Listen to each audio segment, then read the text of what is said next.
ta fidélité, ta grâce, Seigneur. Nous voulons partager cette parole pour que les serviteurs que nous sommes, nous puissions mieux comprendre notre travail, notre entreprise et progresser avec toi, Seigneur.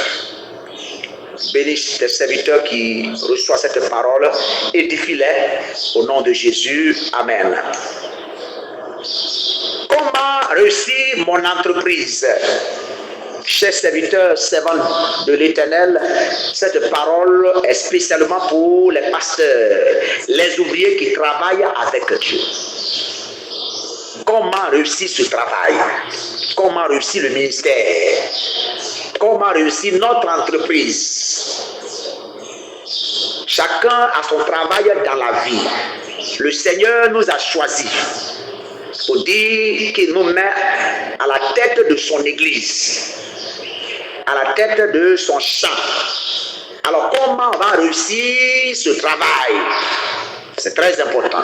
L'église, c'est le champ de Dieu, c'est l'entreprise. Quand nous lisons dans 1 Corinthiens chapitre 3, 9, nous voyons, il dit, vous êtes le champ de Dieu, l'édifice. Le champ de Dieu, l'édifice. 1 Corinthiens chapitre 3. Car nous sommes ouvriers avec Dieu, vous êtes le champ de Dieu, l'édifice de Dieu. Voyez? Donc l'église, c'est le champ de Dieu. Alors nous rentrons dans le champ comme ouvriers. Comme Paul est rentré dans le champ, Pierre dans le champ. Donc ce champ-là, nous devons réussir le travail. Nous devons réussir le travail. Le verset 16 il dit, ne savez-vous pas que vous êtes le temple de Dieu et que l'Esprit de Dieu habite en vous, le temple de Dieu. Donc les hommes, les chrétiens, 100, 5, 10 qui sont devant toi sont le temple de Dieu. C'est le temple spirituel, la maison de Dieu, la maison du Saint-Esprit. Vous comprenez? Alors, un travail merveilleux, formidable, doit se faire dans ce champ. C'est notre entreprise, c'est notre champ, notre lieu de travail. L'église est notre lieu de travail. Les hommes sont notre lieu de travail, que ce soit à la maison, comme dans le temple. Lorsque nous sommes en face des hommes, nous sommes au travail. 1 Pierre 2, 4, il dit quoi? 4 à 5. 1 Pierre 2, 4 à 5. Approchez-vous de lui, pierre vivante, rejetée par les hommes, mais choisie et précieuse devant Dieu. Et vous-même, comme des pierres vivantes, édifiez-vous pour former une maison spirituelle, un saint sacerdoce, afin d'offrir des victimes spirituelles agréables à Dieu, par Jésus-Christ. Voyez? Donc on doit édifier l'église. On doit édifier, c'est bâtir, c'est construire. Qu'est-ce qui est gâté? Qu'est-ce qui est renversé? On doit construire. On doit construire l'église. Jésus est la tête de l'église. On doit bâtir. L'autel de Dieu est renversé. La vie de Dieu est renversée. On doit rebâtir l'autel. Et Jésus met la pierre qu'on doit utiliser pour mettre dans le temple. Vous comprenez? Donc on doit soulever la pierre pour la mettre dans la vie des gens. Avant qu'on ne mette la pierre dans la vie des gens qui est Jésus-Christ, on doit d'abord enlever les pierres, les autres pierres qui étaient là. On doit enlever les arbres qui étaient là. On doit déblayer le terrain, libérer le cœur de tous les déchets, de tout le mauvais caractère, de tout le mauvais comportement. On doit arracher, déraciner. C'est ça l'entreprise, c'est tout un travail. Et planter maintenant quoi? Jésus-Christ. Rebâtir l'autel. Comme Élie l'a fait, il a rebâti l'autel de Dieu qui a été renversé par Baal. Et quand il a fini, il a demandé à Dieu d'envoyer le feu est venu et ça a consumé l'Holocauste. Alors avant que le feu ne descende sur l'église pour consumer l'Holocauste, notre vie ancienne, il faut rebâtir la vie de Dieu. Vous comprenez mes frères? Alors voilà le travail qui est en train de se faire. C'est l'entreprise, c'est le champ de Dieu. Dans Colossiens chapitre 3, non, chapitre 1, le verset 27, l'apôtre Paul nous donne une révélation claire qui nous présente le travail. Il dit, à qui Dieu a voulu faire connaître quelle est la glorieuse richesse de ce mystère parmi les païens, à savoir Christ en vous. Ce mystère, à savoir Christ en vous. C'est une glorieuse richesse. Donc, Christ en nous, c'est la glorieuse richesse. C'est la gloire de Dieu en nous. Donc, la gloire de Dieu, c'est qui? C'est la présence de Dieu en nous. La présence de qui? De Jésus-Christ en nous.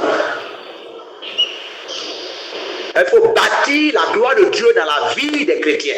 C'est ça l'entreprise, c'est ça le travail. Il dit, c'est lui que nous annonçons, exhortant tout homme et instruisant tout homme en toute sagesse, afin de présenter à Dieu tout homme devenu parfait en Christ. Donc, on doit présenter l'Église devenue parfaite. Vrai ou faux? Vrai. Donc, si l'Église, après ce travail, n'est pas parfaite, on ne peut pas la présenter à Dieu. Selon la parole. Matthieu 5, 48, qu'est-ce qui est écrit? Il dit, soyez parfaits, comme l'Éternel votre Dieu est parfait. Soyez parfaits où? Au ciel ou sur la terre? Point d'interrogation. À chacun de répondre.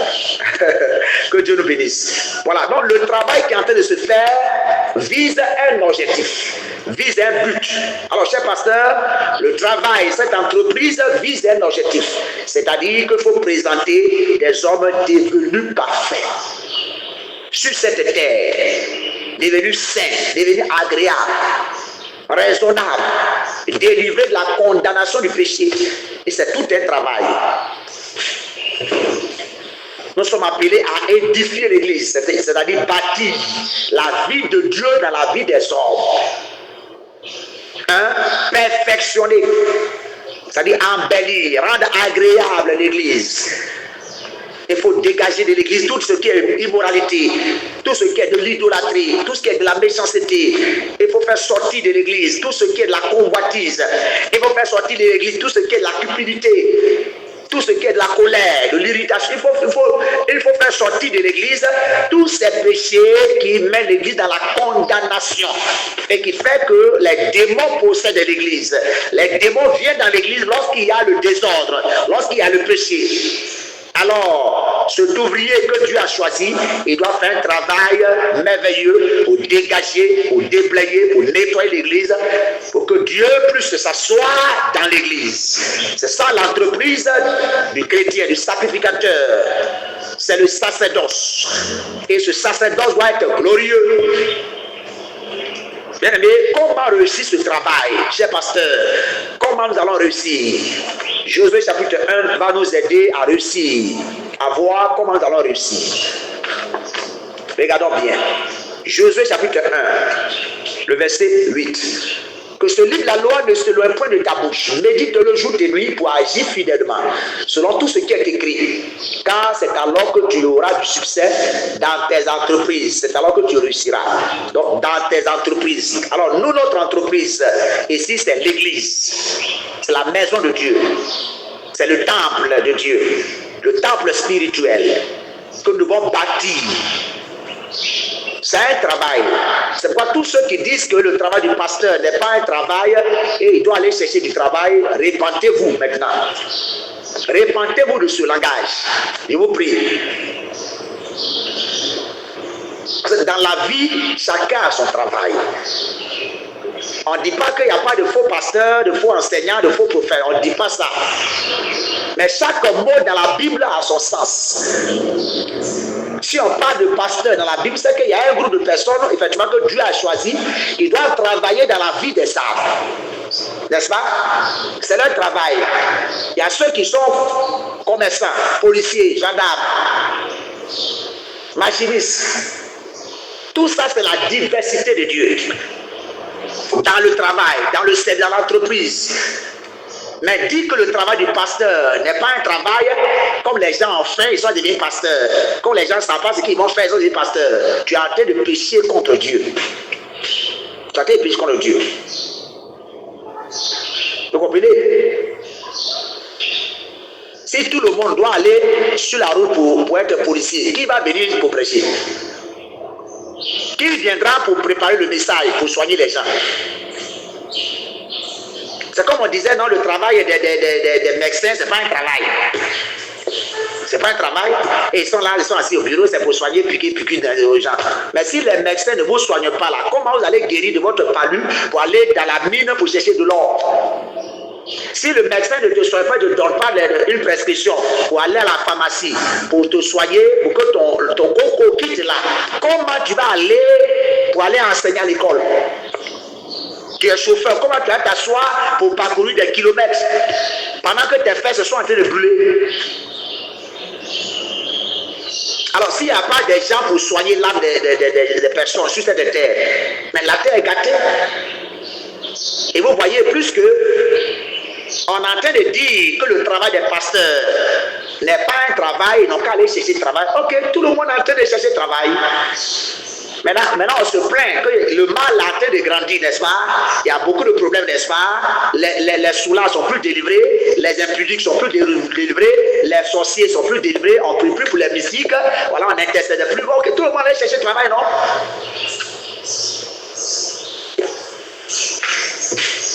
Qui va prier pour les gens?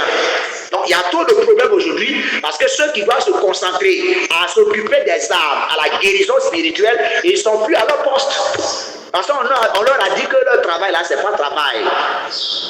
Donc, chacun allait chercher travail. Ceux qui doivent aller au champ, soit aller au champ.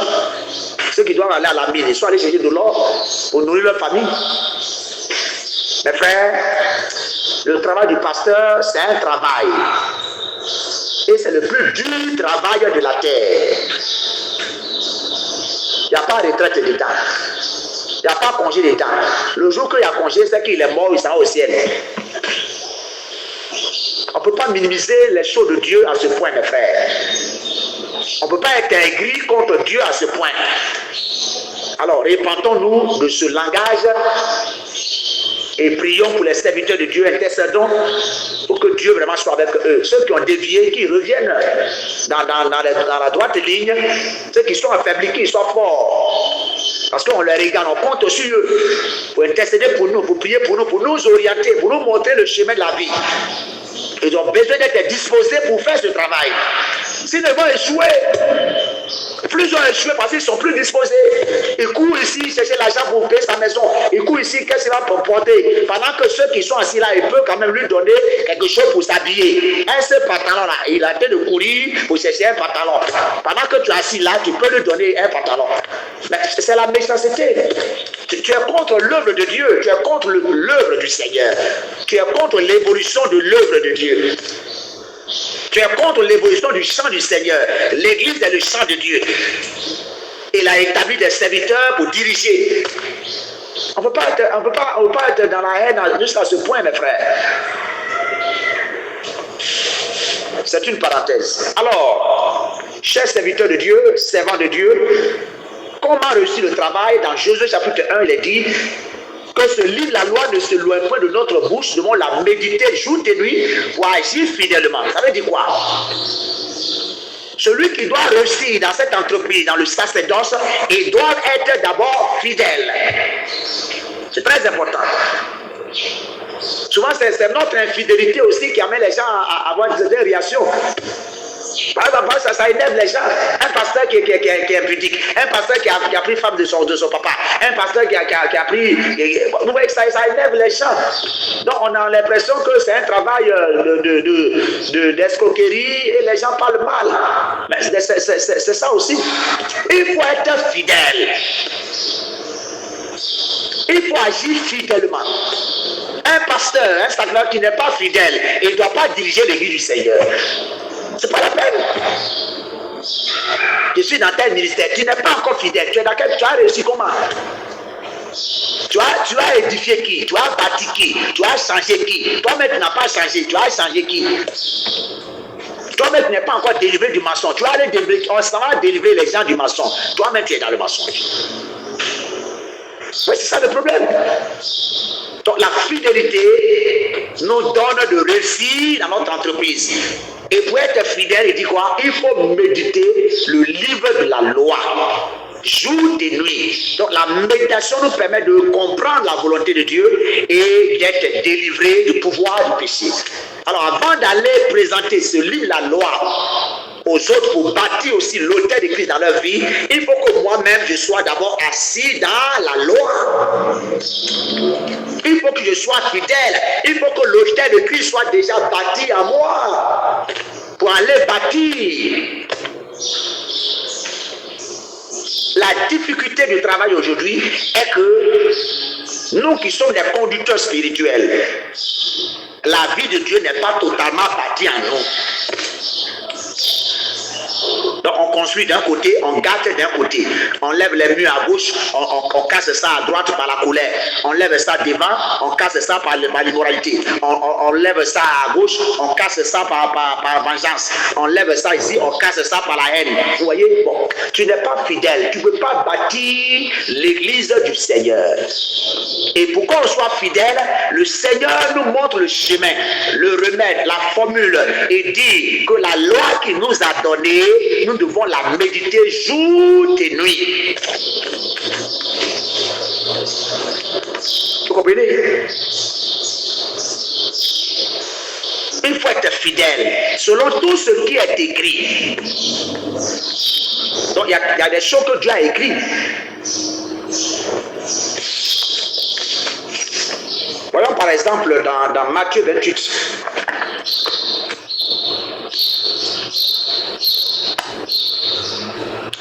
Les apôtres ont reçu le ministère, n'est-ce pas? Voilà Matthieu 28. Il est dit, Matthieu 28, 19, allez faire de toutes les nations des disciples, les baptisant au nom du Père, du Fils, du Saint-Esprit, et enseignez-leur à enseigner tout ce que je vous ai prescrit. Donc Jésus a prescrit des choses aux apôtres. Alors, ce qu'il a prescrit aux apôtres, là, ça les a rendus fidèles. Donc, eux, à leur tour, ils sont allés maintenant pour rendre les gens fidèles par la prescription qui les a rendus fidèles. Où est la prescription du Seigneur? Apôtre, pasteur, prophète. Où est la prescription? Qu'est-ce que Jésus nous a prescrit? Qu'est-ce qu'il a prescrit aux apôtres? Où est la prescription? Où est l'ordonnance? Pour soigner la maladie des âmes, pour guérir les cœurs. Où est la prescription? Souvent on fait autre chose en dehors de la prescription. On ne parle pas de la prescription. On parle de nous-mêmes, on parle de la richesse, on parle de l'amour de Dieu, on parle de la gloire de Dieu, on parle de la puissance de Dieu, on parle des démons, on parle du diable, et on ne parle pas de la prescription. C'est la prescription qui nous rend fidèles et qui transforme l'Église, qui permet à la vie de Dieu d'être bâtie. Vous comprenez? Et Jésus a pris son temps pour faire quoi? Pour enseigner ses disciples toute cette prescription. Il a formé les disciples. Voyez un peu dans Matthieu 17. Matthieu 17.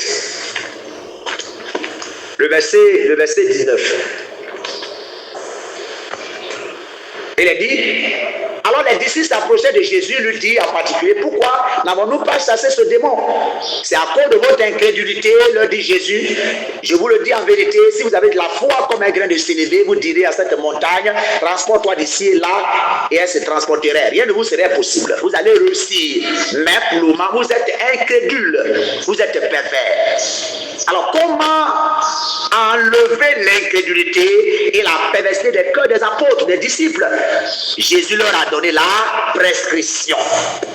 La prescription qui est la loi de Dieu, qui est la parole, qui est la vérité, les a affranchis, les a délivrés. Alors où est la prescription?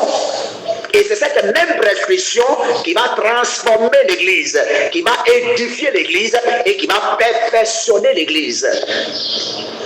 Et cette prescription doit être donnée dans l'assemblée. Mais où elle est? Nous devons la connaître où elle est située dans la Bible pour pouvoir donner. C'est très important. Matthieu 18, il a dit, en ce moment les disciples s'approchaient de Jésus et dit, qui donc est le plus grand dans le roi des cieux? Jésus ayant appelé un petit enfant et le plaça au milieu d'eux et dit, je vous le dis en vérité, si vous ne vous convertissez et si vous ne devenez comme les petits enfants, vous n'entrez point dans le roi des cieux. Vous voyez? Jésus les amène là à quoi? À la conversion, changement de vie pour entrer dans le royaume des cieux et parler des choses qui concernent le royaume des cieux. Vous comprenez? Il a amené les disciples à la perfection, il les a formés avant de les envoyer. Et c'est cette formation qu'ils ont reçue qui a fait qu'ils ont reçu dans leurs entreprises. Les apôtres ont reçu le ministère. Ils ont réussi à faire aussi des disciples. Ils ont réussi à bâtir Christ dans les cœurs. Vous voyez mes frères, c'est merveilleux. Matthieu 13, 45. Il dit le royaume des cieux. Le royaume des cieux est encore semblable à un marchand qui cherche de belles perles. Il a trouvé une perle de grand prix, il allait vendre tout ce qu'il avait et il l'a acheté. Il parlait toujours du royaume des cieux. Jésus parlait toujours du royaume des cieux, la vie du royaume. Il parlait de la justice de Dieu. C'est ça la formation. Il formait les disciples. Il inculquait en eux le royaume de Dieu, la vie du royaume. Parce que c'est par la vie du royaume qu'il peut aller réussir dans le ministère. Celui qui ne possède pas la vie du royaume, il ne peut pas aller réussir, il ne peut pas aller édifier, il ne peut pas aller perfectionner. Parce qu'on a besoin de partir avec la prescription, la justice de Dieu, la vie du royaume. Dans tout le parcours de notre Seigneur, il n'a parlé que de la vie du royaume. Mais nous, qu'est-ce que nous parlons aujourd'hui? Les apôtres à leur tour, ils n'ont parlé que de la vie du royaume. Ils n'ont même pas parlé de prospérité, parlé de l'argent, parce que l'homme n'a pas perdu l'argent, mes frères. L'homme n'a pas perdu la terre. L'homme n'a pas perdu les bois, n'a pas perdu l'or et l'argent. Il a perdu la relation avec Dieu. Et pour rétablir cette relation, il faut la vie du royaume. Il faut la révélation de la vie du royaume.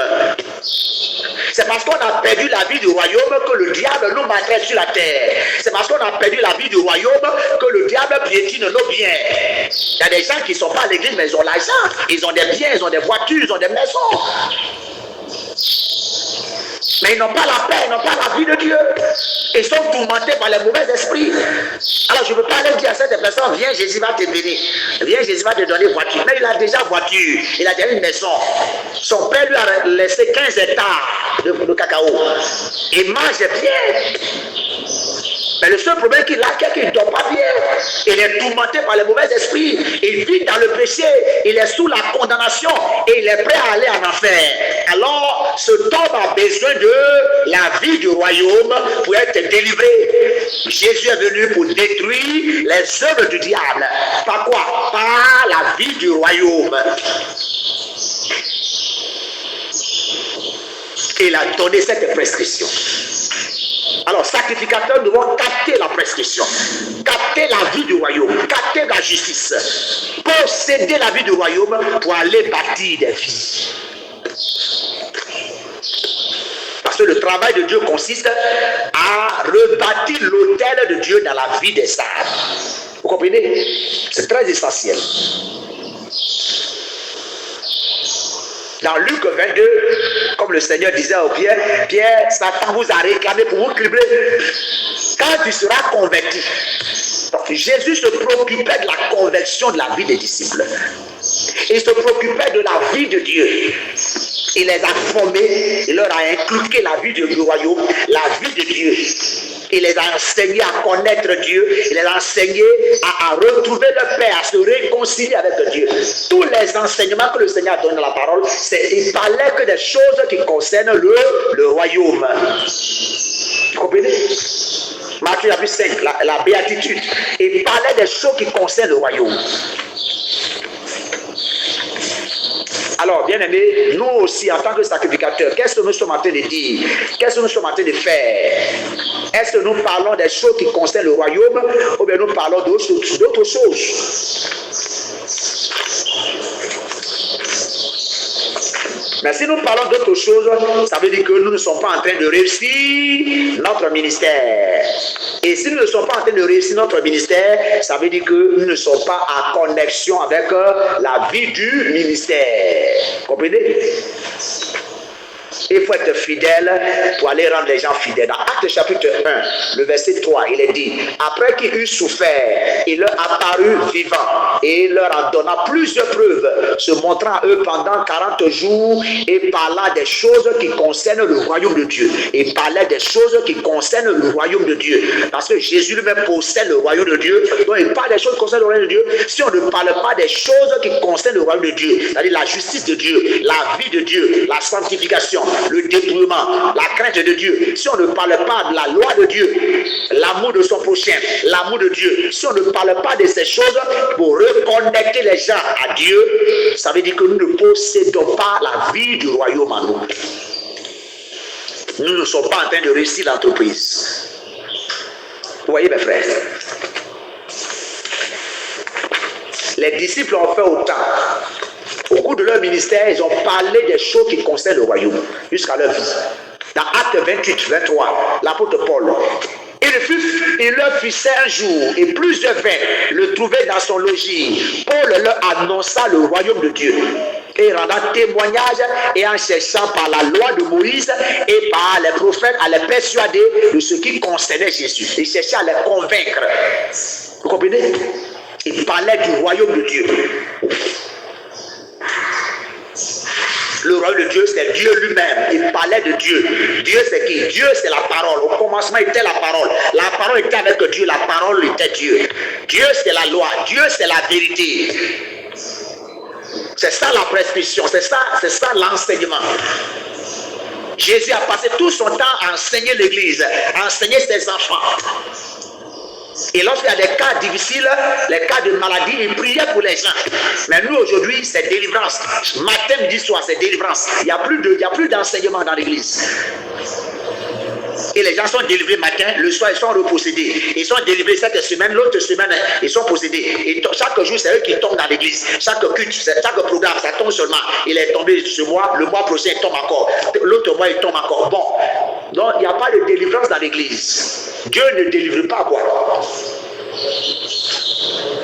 Alors quand nous voyons ces choses, ça veut dire quoi? Ça veut dire que la fidélité de Dieu n'est pas là. Et quand la fidélité de Dieu n'est pas là, on ne peut pas rendre l'église fidèle. On ne peut pas bâtir la vie de Dieu dans l'église. Il nous a choisi pour faire quoi? Pour aller bâtir, édifier. Mais il faut édifier par quoi? Par la parole, par l'enseignement. Il faut aller présenter le royaume de Dieu aux âmes. Parce que ce royaume doit se retrouver dans leur vie, dans le temple. L'autel doit être rebâti dans le temple. Et avant d'aller rebâtir l'autel dans le temple, celui qui rebâtit doit être d'abord en connexion avec Dieu. Lui-même, son temple doit être habité par la gloire de Dieu. La glorieuse richesse de Dieu doit être assise en lui avant d'aller pour bâtir cette glorieuse richesse dans la vie des autres. C'est le délivré qui part pour délivrer. C'est le sanctifié qui va pour sanctifier. C'est celui qui est guéri qui peut aller soigner. Alors, chers pasteurs, chers encadreurs, ouvriers dans le Seigneur, voilà comment nous devons réussir l'entreprise. Nous devons en priorité nous attacher aux prescriptions que Jésus a données. Il a prescrit. Qu'est-ce qu'il a prescrit? Nous devons chercher ce qu'il a prescrit.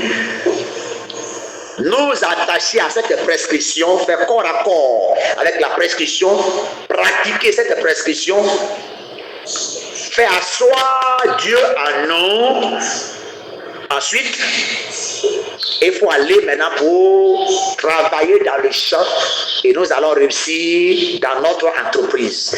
C'est-à-dire que nous allons amener les âmes à la perfection, nous allons amener les âmes à atteindre le but, nous allons amener les âmes à être transformées, nous allons amener les âmes à être guéries. Nous n'allons pas seulement chasser les démons, mais nous allons amener les gens à être transformés, à se réconcilier avec Dieu. Une âme qu'on arrive à réconcilier avec Dieu, on a réussi. Tant que l'âme vit encore dans le péché, on n'a pas encore réussi. Il faut qu'on l'amène à se réconcilier avec Dieu pour qu'on dise qu'on a réussi notre ministère. Enfin, on a amené une âme au ciel.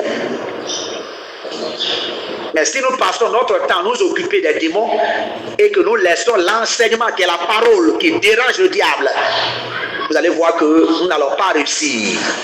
L'Église va rester dans le désordre et le Seigneur ne sera pas fier de nous. Josué a réussi son ministère parce qu'il était attaché à la loi de Dieu. Il était devenu un intime de Dieu. Devenons aussi intimes de Dieu par l'obéissance aux prescriptions que Jésus a données. Mangeons cette prescription et allons donner la prescription. Vivons la vie de Dieu et allons amener les gens à vivre la vie de Dieu. Sanctifions-nous et allons pour sanctifier les gens. Soyons édifiés et allons pour édifier les autres. Sinon, le nom de Dieu sera blasphémé à cause de nous parmi les païens. Nous ne voulons pas être un scandale pour l'Église. Alors, travaillons sérieusement à notre fidélité, à notre vie d'obéissance. Craignons l'Éternel, craignons la parole, craignons la prescription. N'ayons pas le langage des serviteurs du diable qui disent que la loi est abolie. Il n'y a plus de prescription.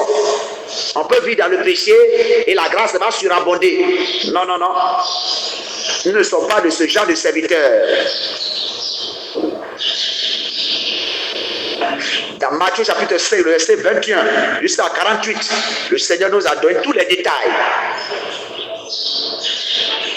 Amenons l'Église à être fils de Dieu, à devenir enfant de Dieu, à devenir des convertis, des servantes et serviteurs de Dieu. Amenons toute l'Église à se réconcilier avec Dieu.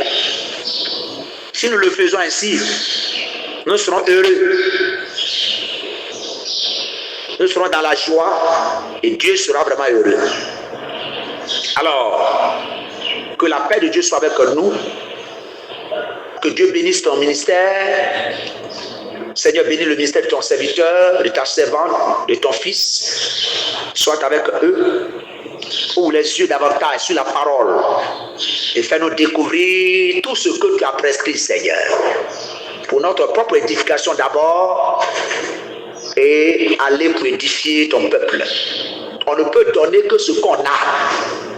Si nous n'avons pas la prescription, nous allons aller donner quoi, Seigneur?